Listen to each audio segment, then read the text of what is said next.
These 4 houses ate their owners, and they're still hungry. Each one traps, twists, and consumes anyone who dares enter. Would you survive or be next? Let's hear their shocking story. Drop a comment below if you're watching from your city and tell me if there's a haunted house near you. You might be living next to one. Daniel Whitmore bought a house because it was cheap, isolated, and quiet. 3 things he wanted more than anything else.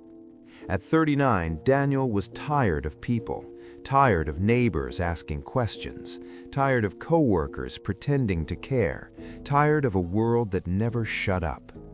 The house sat at the edge of a forgotten road, surrounded by dead trees and tall grass that never seemed to move even when the wind passed through the area.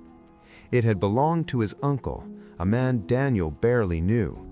The inheritance came with a single condition written into the will: live there alone. Daniel didn't find that strange. If anything, it felt fitting. He was not a bad man. He paid his bills on time, avoided conflict, and kept to himself. But he had one flaw that followed him everywhere. He needed to understand things. If something didn't make sense, it bothered him. If something felt off, he couldn't ignore it. And the house felt off from the very first night. The first thing he noticed was the silence. Not normal silence. This was heavy, dense, like the air itself was listening. When Daniel walked through the halls, his footsteps sounded delayed, as if the house waited a moment before allowing the sound to exist. The second thing was the smell. Not rot, not mold, something warmer, like dust mixed with breath. He told himself it was old wood. On the third night, he heard the house breathe. It happened around 2:17 a.m. Daniel was half asleep when he heard it, a slow, deep inhalation that seemed to come from the walls themselves. Then an exhale, long, controlled, intentional. He sat upright in bed, heart racing, listening. The sound stopped. By morning, he convinced himself it was the pipes. That was his pattern. Notice something wrong, explain it away, move on. But the house didn't move on. Rooms changed subtly. A hallway felt longer than before. A door he swore opened inward now opened outward. Furniture shifted positions overnight, not enough to be obvious, but enough that Daniel began taking photos to reassure himself he wasn't imagining things. The photos didn't help. In several of them, the background looked warped, corners bent slightly, shadows stretched in directions that made no sense. Then came the door. It appeared at the end of the second-floor hallway on a night when Daniel couldn't sleep. A narrow door, dark wood, no handle visible at first glance. He was certain it hadn't been there before. He stood at the far end of the hall, staring at it, his mind running through floor plans, blueprints, logic. The house had no room there. Curiosity won. When he touched the door, the house reacted. The walls groaned, not cracked or shifted, but groaned, like a living thing disturbed. The air grew cold instantly, not gradually, the kind of cold that bites. The door opened on its own. Inside was a hallway that should not exist. It stretched far longer than the house's dimensions allowed. The ceiling sloped downward, then upward again, bending unnaturally, like a throat swallowing air. The wallpaper rippled slowly, as if something beneath it was moving. Daniel stepped inside. The door shut behind him with a sound too soft to be a slam. When he turned back, it was gone. Panic hit him all at once, real panic, the kind that strips thought from the brain and replaces it with instinct. He ran forward, then stopped abruptly as the floor shifted beneath him, boards sliding like muscles contracting. The house was alive.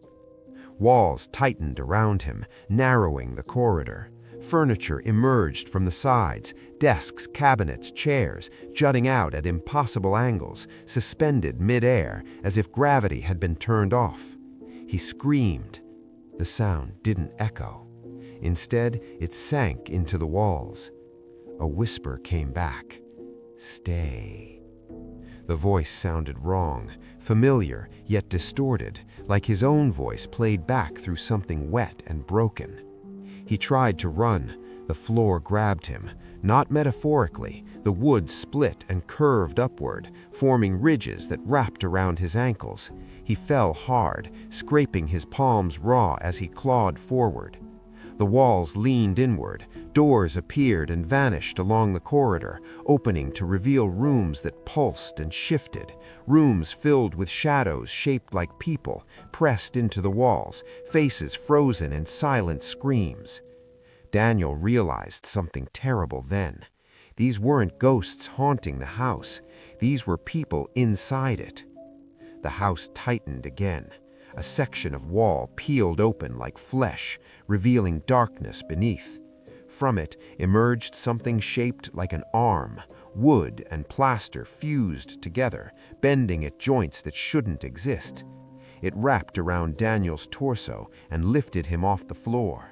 He screamed until his throat burned. The house pulled him closer, pressing him against the wall. His skin burned as the surface softened, becoming warm, pliable, almost sticky. His fingers sank into it slightly, leaving impressions that slowly closed around them. The house was eating him. He begged, not to the house, to himself, to anything that would listen. He promised he would leave, that he would never return. The whisper answered again. "You live here." The ceiling lowered, the floor rose, the hallway compressed, forcing Daniel upright as the walls pressed into his chest, his back, his legs. He felt ribs strain, he felt breath leave him. Images flooded his mind, other owners, other tenants, people who had tried to leave. The house didn't kill quickly. It learned its occupants first, studied them, then absorbed them. Daniel felt himself being pulled inward, his body sinking into the wall up to his waist. The surface hardened around him, locking him in place. He could still breathe. That was the cruelest part. Hours passed, or maybe the house only wanted him to think they did. His arms fused next, then his shoulders. The pressure was unbearable, yet controlled, precise. By the time the wall reached his neck, Daniel no longer screamed. The house exhaled. When morning came, the Victorian home stood silent and unchanged. Sunlight touched its windows. Birds avoided the trees nearby. Daniel Whitmore was reported missing 3 weeks later. Investigators searched the property. They found nothing unusual, no signs of struggle, no forced entry, just a house. But at night, if you stand close enough, you can hear it breathe.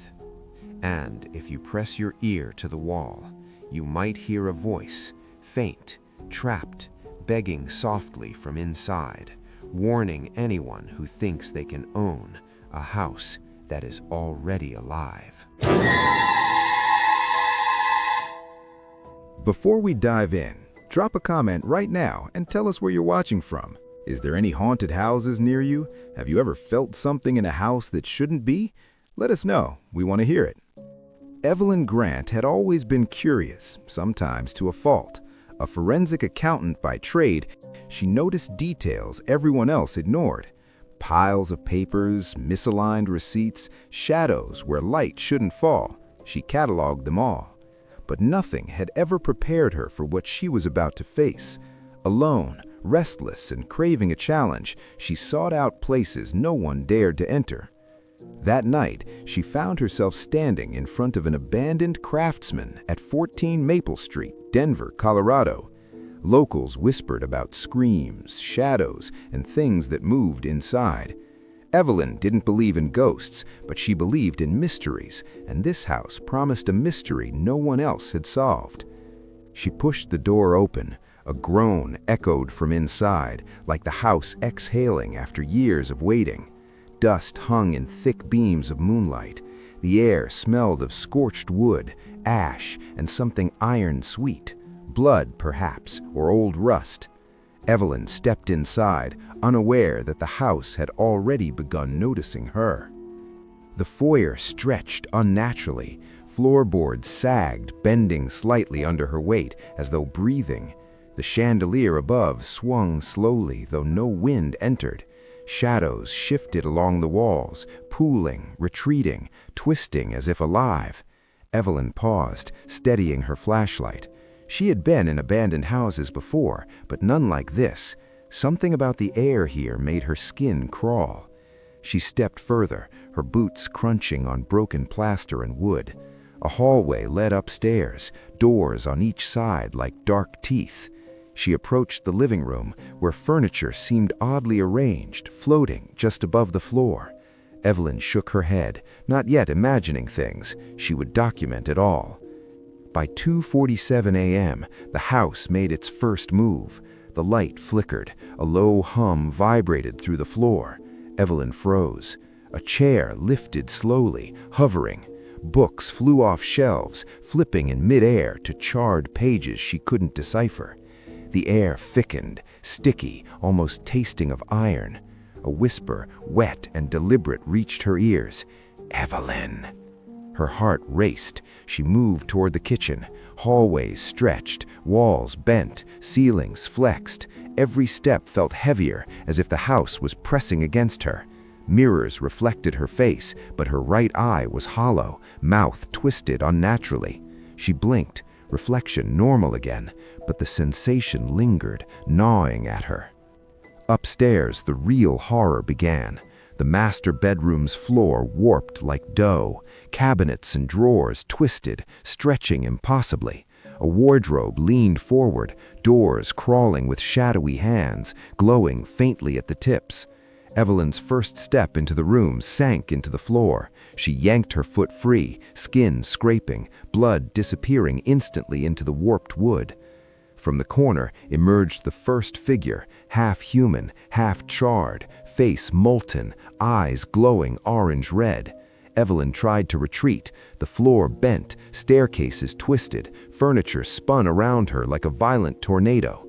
Tornadoes of paper formed letters in the air: stay, swallow, become. The house was alive. It waited. Every breath Evelyn took thickened the air, pressing against her lungs. Walls leaned in, floorboards rippled like water. Evelyn ran blindly down a hallway, doors opening into impossible spaces stacked within each other. Gravity reversed, then normalized. Chandeliers bent, swinging like liquid metal. Papers sliced her cheeks as they spun. Every reflection in every mirror multiplied her fear, twisted her expression into grotesque versions of herself. She stumbled into the kitchen. Cabinets now had teeth, drawers snapping, knives levitating. Fridge doors lunged. Evelyn ducked, narrowly avoiding them. The wet, sticky sound of chewing filled the room. The house was testing her, teasing, breaking her sense of reality. From the corner, shadows coalesced into the humanoid, molten figure again, taller this time, its grin impossibly wide, stretching past the edges of its face. Evelyn backed up, floor undulated, walls moved in to block her retreat, the ceiling pressed downward, shrinking the room. Minutes or hours passed, time meaningless. Evelyn clawed at walls that flexed like skin, twisted staircases looping impossibly. The house whispered relentlessly, feed, swallow, stay forever. Her own screams echoed back, muffled by the building itself. She slipped into the attic, the heart of the house. Walls pulsed like muscle, floor writhing. A massive fireplace had jagged fangs, blackened and alive. The molten shadow figure waited. Every step Evelyn took sank into the floor. Every movement the ceiling flexed, pressing closer, bending her world. She tried windows, glass bent like water, door frames twisted into impossible shapes, every escape route swallowed by warped wood and shadow. The house's core, furnace, fireplace, walls, ceiling, pulsed with hunger. Evelyn's blood, skin, even her fear was fuel. Her mind raced. She clawed at walls, tore at warped doors, but nothing worked. Mirrors reflected dozens of her distorted selves, screaming silently. Shadows moved, stretching, crawling, reaching for her. Air vibrated with whispers, promises, threats. Reality fragmented. By dawn, Evelyn Grant had vanished. House quiet, foyer still, door locked, no trace. Cameras recovered nothing. Neighbors saw nothing. Only the house remembered. 14 Maple Street waits. Shadows twitch behind curtains. Light bends. Floors pulse. Every visitor adds a memory, a scream, a morsel. The house swallows slowly, patiently. Hunger eternal. Those who enter alone risk the same fate. Walls flex and breathe like living muscle. Floors soften, grip and digest limbs. Furniture floats. Tornadoes of paper and books form letters. Mirrors reflect distorted, grotesque versions of the visitor. Shadow humanoid molten figure stalks relentlessly. Gravity shifts, ceilings bend, escape routes vanish. The house feeds on blood, fear, and physical presence. Victor Hayes was a man who thrived on challenge.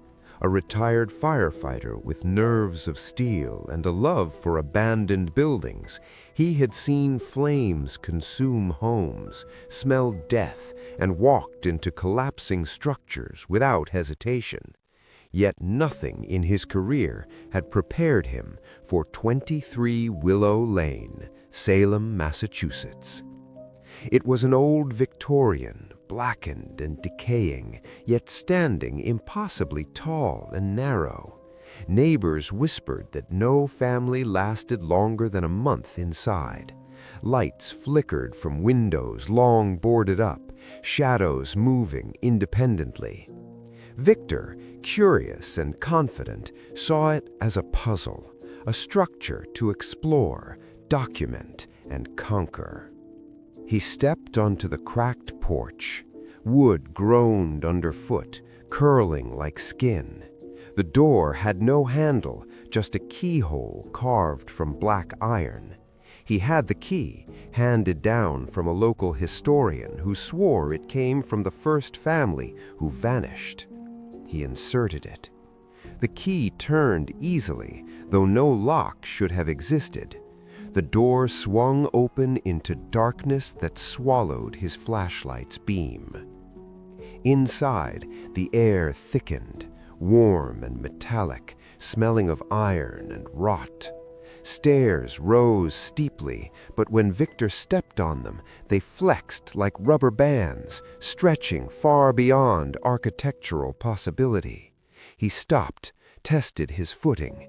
Each step down or up was a gamble. Floors shifted beneath him as though alive. The main hall opened into a parlor that should have been empty, but wasn't. Chairs hovered, twisting slowly as if turning towards him. A piano played itself, the notes discordant, warping, bouncing off walls that grew taller by the second. Victor blinked. The ceiling arched impossibly high, then descended suddenly, pressing against the tops of his shoulders. In the center of the room, a massive portrait hung, face blurred, eyes moving independently. Victor recognized it immediately, the first family who vanished. Their mouths opened, twisted into silent screams. Shadows peeled from the painting, forming humanoid tendrils that slithered along the walls towards him. Victor's instinct screamed at him to leave, but curiosity pushed him forward. He explored the library, bookshelves twisted like spines, tomes writhing as if alive. A ladder stretched impossibly high, touching a ceiling that seemed to recede into infinity. As he climbed, the air grew colder, heavier. Each breath felt as if it were pulled from his lungs by unseen hands.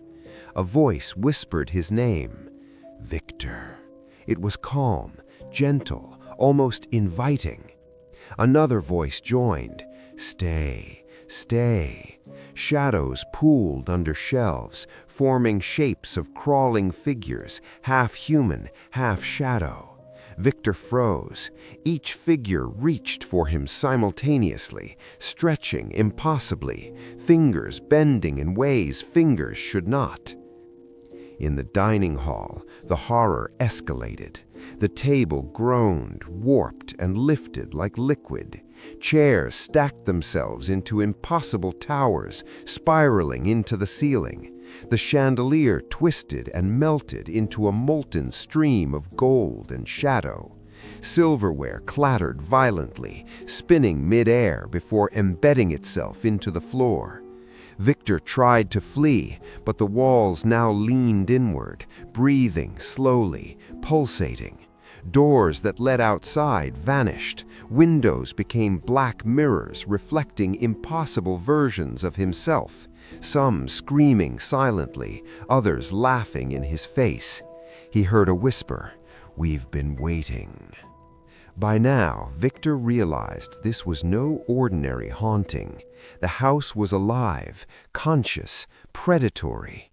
Every structure, every object, every shadow responded to him, studying, anticipating, devouring. The stairs leading up twisted into infinity, floors now stretched horizontally, impossibly long. Gravity refused consistency. He fell upward, landed sideways, scrambled to right himself. From the shadows emerged the first humanoid form, a distorted figure with a cracked porcelain face, eyes glowing like molten metal. It walked backward towards him, moving impossibly fast, then disappeared into the ceiling. Victor spun, heart hammering. A soft, wet chewing sound echoed behind him. The house was testing him, tasting his fear. He stumbled into the basement. Here the house's hunger became obvious. Floors throbbed like muscle, walls oozed dark liquid, wires wriggled like serpents, pipes leaked thick black fluid that evaporated into whispering smoke. The furnace roared to life, glowing with a heat that had no source. Victor saw figures, dozens of shadows pressed against the walls, humanoid shapes with hollow eyes, mouths moving silently. Some clawed at the walls. One figure lunged, merging with a column of shadow that shot towards him, nearly swallowing him whole. He scrambled, kicking debris, smashing through warped furniture. The walls pulsed, flexed, reshaping. Each step brought him deeper, further from reality. He realized the house consumed not just flesh, but memory and will. Each visitor left traces, fears, thoughts, fragments of soul. The house was patient, eternal, its hunger infinite. Victor's last refuge was the attic, the unreachable ceiling bent outward, windows refracting angles distorting. The shadows from below pooled, climbing walls and ceiling, twisting into massive shapes. He could hear the house breathing around him, wet, heavy, relentless. From the corner, a figure emerged, half human, half fused with the architecture itself.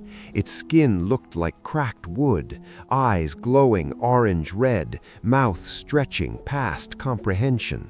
Victor tried to strike, to fight, but gravity shifted suddenly. He fell upward, smashing into the ceiling, landing on warped floorboards that gave way like water. The house hissed, exhaling smoke and whispers, "Stay, consume, belong." His vision blurred. Mirrors reflected hundreds of versions of himself, each distorted, screaming, laughing, crying. He tried to escape through a window. Glass bent, hands reached from within, pulling him back. By sunrise, Victor Hayes had vanished. Nothing remained in 23 Willow Lane but whispers, warped furniture, and impossibly angled hallways. Neighbors spoke of lights flickering, shadows moving behind curtains, the faint smell of burnt wood mixed with iron. The house waits. It observes. It learns. Every step, every thought, every fear feeds it. Visitors vanish, memories absorbed, souls twisted, added to the house's growing consciousness. Victor's curiosity, his courage, his life, all consumed. Drop a comment and tell us your city. Have you ever passed a house that felt alive? Marissa Cole did, and she ignored every warning. Marissa was a freelance investigative journalist known for chasing leads that scared everyone else away. Fear didn't exist for her. It was curiosity, obsession, and a hunger for stories. When she heard about a sprawling, abandoned mansion in Vancouver, British Columbia, she couldn't resist. Rumors whispered of disappearances, shadows with teeth, and walls that moved when no one watched. The mansion stood at the edge of a dense forest, paint peeling, windows cracked, roof sagging. A low mist clung to the ground. Marissa parked a car and approached. Each step on the gravel driveway echoed unnaturally, like the house itself was listening. Branches scratched against windows, the fog wrapping around her like fingers. She pushed the front door open. It groaned like a wounded animal. Inside, the air was dense, metallic and cold, smelling of mold, wet wood, and something distinctly rotten. She stepped in, flashlight slicing through shadows that shifted independently. The house exhaled, a living presence pressing against her chest, watching. The foyer stretched impossibly long. Walls bent inward, ceilings rose, chandeliers swung at odd angles, one dripping molten metal. Furniture hovered slightly above the floor. Marissa paused, notebook ready, documenting, but nothing in her experience prepared her for what came next. A staircase rose before her, impossibly steep. The steps shifted like liquid underfoot. She climbed cautiously.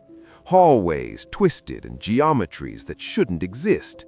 Doors opened into rooms that appeared and disappeared as she moved. Mirrors reflected not her face, but dozens of distorted versions of herself, some screaming silently, others grinning grotesquely. She entered the dining room. The long table was alive, legs stretched like sinew, chairs bent, hovering, plates clattered mid-air, food rotted in seconds, the smell choking her. A chandelier bent and flowed like liquid. Shadows pooled under walls, twisting into humanoid forms with hollow eyes and toothy mouths. A whisper echoed, "Stay, join us."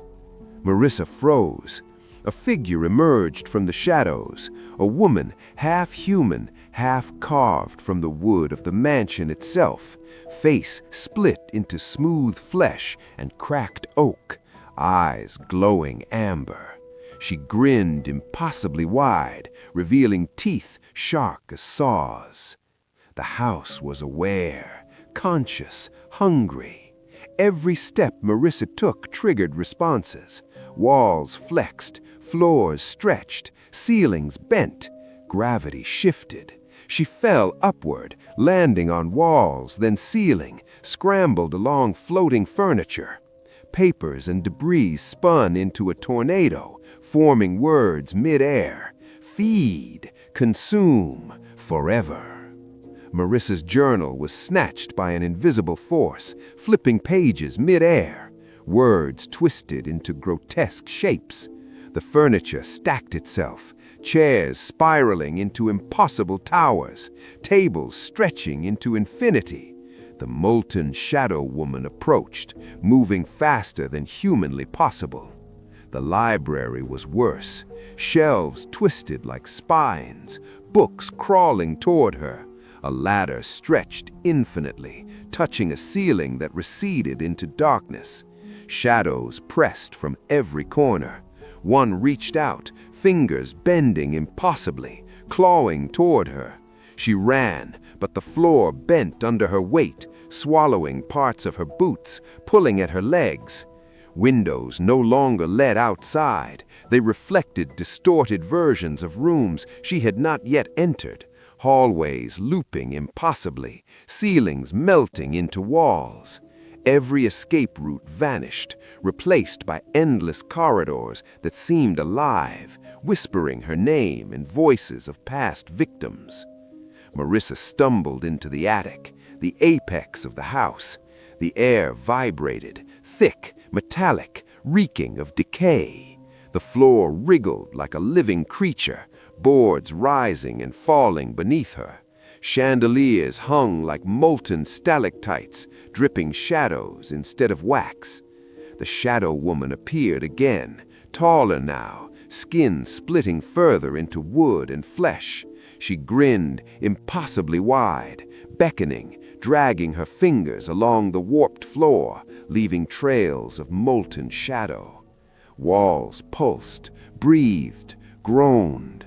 Every mirror reflected hundreds of Marissas, screaming silently. Marissa backed up, slipping on warped floorboards. A low growl came from below, the house's hunger manifesting audibly. Stairs emerged from the floor beneath her, curling upward like snakes, chasing her backward. Desks, chairs, tables rose, spinning violently, a miniature cyclone of impossible furniture. From a corner, a massive mirror descended. Its surface rippled like water. Through it, Marissa saw herself being consumed, her body stretched, twisted, swallowed into darkness. She screamed, but her voice was absorbed, rebounding only as whispers. "Join us. Stay. Become part of the house." Every step she took was met with resistance. Gravity reversed, floors became walls, ceilings solidified, then melted. The shadow woman lunged, merging with the floorboards, walls, ceiling, becoming one with the mansion itself. The house was not just haunted, it was alive, predatory, infinite. Every fear, every scream, every desperate movement fed it, expanded it, strengthened it.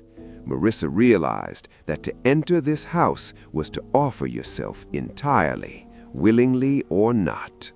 By morning, Marissa Cole was gone. No trace, no footprints, just the mansion, standing silently at the edge of the Vancouver forest. The fog wrapped it in a shroud. Lights flickered occasionally, shadows twisting behind broken glass. Locals swear that some nights, when the wind is right, they hear a woman screaming, calling for help, but it's never really her. The mansion waits, it observes, it adapts. Every visitor adds to it. Memories, fear, life, body. The mansion consumes slowly, patiently, endlessly. The shadow woman waits inside, merged with walls, floors, ceiling, furniture. Her grin, molten and impossible, smiles at the next curious soul who dares enter.